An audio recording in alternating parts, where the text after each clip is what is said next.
Hi everyone! Welcome back again sa aking channel at sa mga bago pa lang po sa aking channel ay meron po akong mga previous educational video na pwede po makatulong sa inyo at mga tutorial video po. So sa araw na ito ay tuturuan ko po kayo on how to convert PowerPoint file to mp4 video file. So napakadali lang po. Meron lamang po tayong 8 steps na kailangang i-follow at dapat nating pakinggan ng mabuti at panoorin kung paano ko ito ginawa. So, let's begin. Okay po.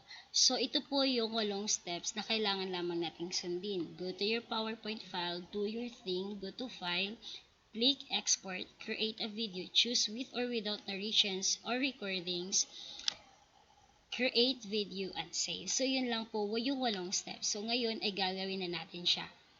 So, first is go to your PowerPoint file. So, since meron pa akong existing file dito, pwede po ito yung gagamitin ko. Pero kung sa inyo po na wala pa po kayong nagawang PowerPoint, so pwede po kayong pumunta dun sa PowerPoint natin na Microsoft. At doon po kayo mag-create ng bago nyong PowerPoint presentation. Okay, the next thing po na pangalawang step is do your thing. Ang ibig ko pong sabihin dito ay kung ano po yung gusto ninyong mangyari sa inyong PowerPoint, ano po yung gusto ninyong makita sa inyong PowerPoint, at ano po yung mga text or mga picture or video or images na gusto niyo pong ilagay. So, depende rin po sa inyo kung anong design, transitions, and animations ang gusto ninyo mangyari sa inyong PowerPoint. Next po, if tapos na po kayo sa step 2, we can now proceed sa step 3. Go to file. Okay. So ngayon ay hahanapin natin ang export, which is the step 4. So meron po ditong info, new, open, save, save as, print, share, export, close. So si export po ay i-click lamang po natin ang export. So the fifth steps po ay we need to create a video.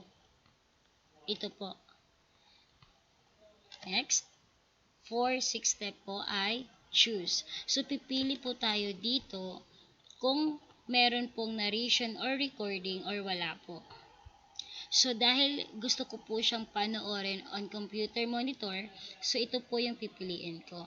Pero, depende din po yan sa inyo. If you're going to choose internet and DVD or portable devices. Internet and DVD, kung i-upload po ito ninyo sa web or burning to standard DVD or sa portable device po. Depende po yan sa kung ano yung gusto niyong piliin. Meron din po dito use recorded timings and narrations. So don't use recorded timings and narrations kung hindi po kayo magre-record at gustong magkaroon ng narrations ang inyong PowerPoint.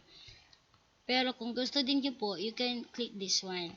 At dito po sa baba ng use recorded timings and narrations, meron din pong kung saan ninyo gagawin yung pagre-record at pag-narrate.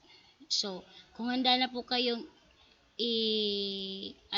kung handa na po kayong i-narrate at saka magkaroon ng recording sa inyong PowerPoint, so you just need to click start recording or cancel. Sa akin po, hindi lang po muna. Next, dito po sa baba ay may seconds spent on each slide. So, depende po rin sa inyo if 5 seconds ba, 10 seconds. So, nakadepende po yun. At nakadepende po yun sa slide niyo kung mahaba po yung mga text or kunti lang po yung mga text. For number 7 step po ay create video. So, we just need to click this create video. So, ngayon, yung pang last step ay kailangan lang po natin siya i-save. So, ngayon ay kailangan natin ay i-rename din po natin siya para mahanap natin ng madalian yung ating video. Okay, i-rename ko lang po. This is just an example po. Video. Okay, and save. So, ganun lang po kadali. Kung mapapansin nyo po, dito sa baba, meron pong creating video PowerPoint presentation for teaching demonstration video mp4. So ngayon kina-convert na siya. Ganun lang po. So ganun lang po talaga kadali ang pag convert ng PowerPoint file to MP4 video. So kung may natutuhan po kayo sa araw na ito, sana po ay huwag kalimutang i-subscribe ang aking channel at panoorin po yung mga previous videos ko.